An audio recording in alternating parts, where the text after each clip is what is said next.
brought you this story yesterday. A caravan of immigrants, 1,200 strong, marching towards America, where we live. And a BuzzFeed reporter following along with them, touting their, quote, struggle. President Trump sounding off on this, tweeting yesterday, Border Patrol agents are not allowed to properly do their job at the border because of ridiculous liberal Democrat laws like catch and release. Getting more dangerous. Caravans coming. Republicans must go to nuclear option to pass tough laws now. So much no more DACA deal. So much to talk about there. Join us right now with this reaction, former Secret Service agent, former New York City Police Department cop, Dan Bongino. He's also the host of the Dan Bongino Show.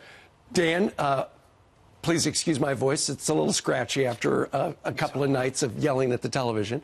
What do you make of this caravan heading toward the United States? You know, I was listening to you guys speak about the story, and you said that there was an embedded BuzzFeed reporter talking about their struggle. Okay, fine. Well, what about the struggle of the thousands of people from a lot of these other countries that have waited patiently online to do this the right way?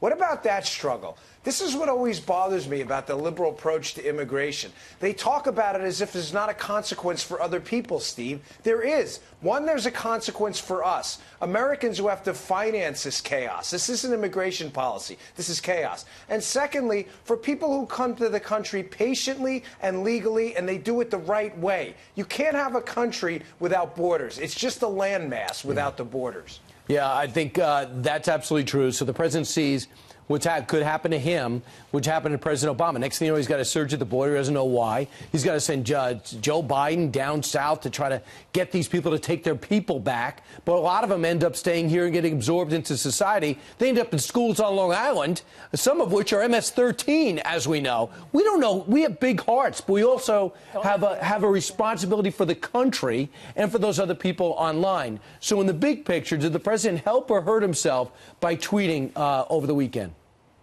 No, he absolutely, Brian, helped himself. The president instinctively tapped into something in this last election that's been missing for a long time. You know, the liberals can crap on the country all they want. I'm sorry, but they do about how not compassionate we are. But that's garbage. We have taken in millions, Brian, millions of people into a country that's absorbed them. But in order to maintain some form of a collective identity in a country, we have to have some sense of commonality. We have to give generations of immigrants time to adapt to their new country and their new home. That's not what we have right now. We have complete, total, utter chaos. Tens of millions of people in the country illegally, not having followed the process, having stepped in front of a line of people who waited patiently to get online. I mean, one last thing on this, too.